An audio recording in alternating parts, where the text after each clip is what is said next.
So this week went pretty good, considering the medications that I was on for the crazy flu that I had talked about in my other podcast.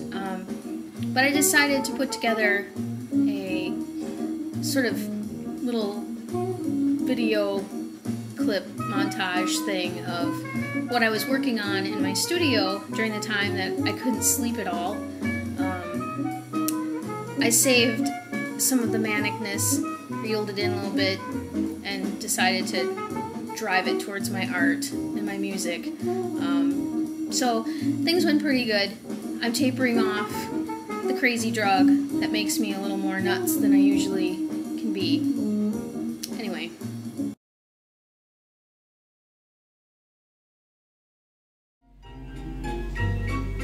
So I made a little progress the other morning. I was up rather early, late, I don't know what you'd call it, 3 or 4 a.m. in the morning, and I'm up again at 9,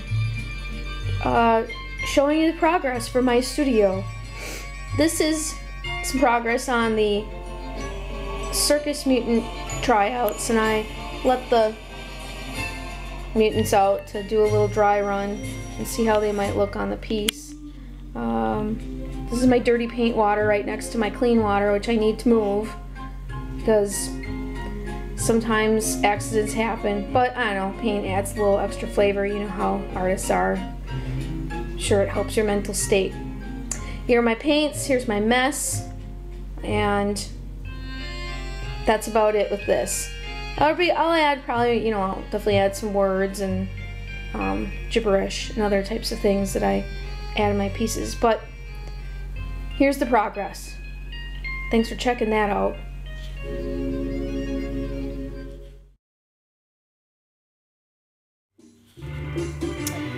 I got some really cool items today from my friend and leader at the Capitola. He brought some really cool stuff for me that he was digging out his photo lab or whatever, and one of them is as you can see here, is a French book with all kinds of really cool illustrations in it. Little stick people and stuff. I don't know, this book looks like it's from the 60s or something. Here's Patrick. He's building me a bubble nest. See it over there. It's a long story. Bettas do that when they're happy. I'll leave it there. Then there's also this really cool retro Mexican tea box that he brought me that I will no doubt cut up into something. And some old postcards, Glamour magazine that has oodles and oodles of really cool stuff in it that I'm going to cut up. So yeah, I'll be busy. I think that's a hint from him for me to make more artwork. No, not really, but that's what's gonna happen.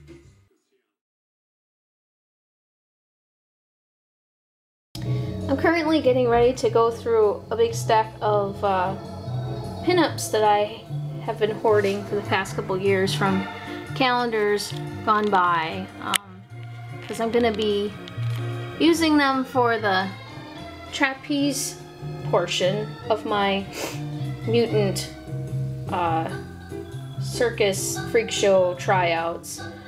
Kind of maybe even a little spin-off of the tune Sweet Jelly wrote a long while ago, Wanda the Great, and the crazy trapeze love triangle that was going on there. So I'll be attaching interesting parts to these ladies' bodies, or whatever you want to call what I do. Surgery? I don't know.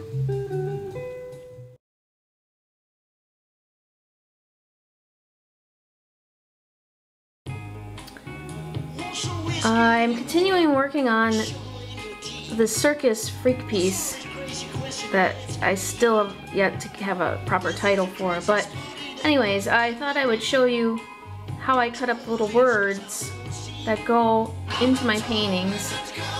I cut them out little by little, and I use matte medium over here to assemble them.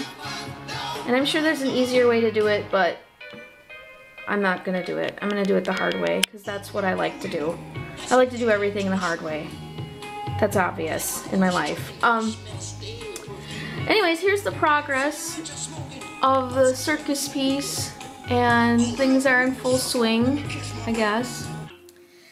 So yeah, I'm now getting ready to actually paste, matte medium, whatever you want to call it, the different elements, the freak show audition members, to the painting itself, which when I get to this stage I always get a little antsy, because that means that I have to make some final decisions and live with them. So there's that. But I'm sure by the next podcast this will be finished, and maybe I'll have some more exciting things to share with everybody, or, you know, equally as exciting as this was. So thanks for checking it out, and here's to the next podcast.